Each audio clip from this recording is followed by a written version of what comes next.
guys. Unboxing na. DIY rin mo dito pala eh. Praktisan ba? Para dugang, natay dugang mabalaan. Welding rod na yun.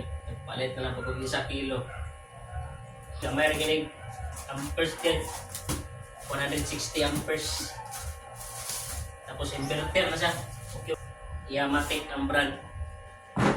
Tapos 3,665. Yan.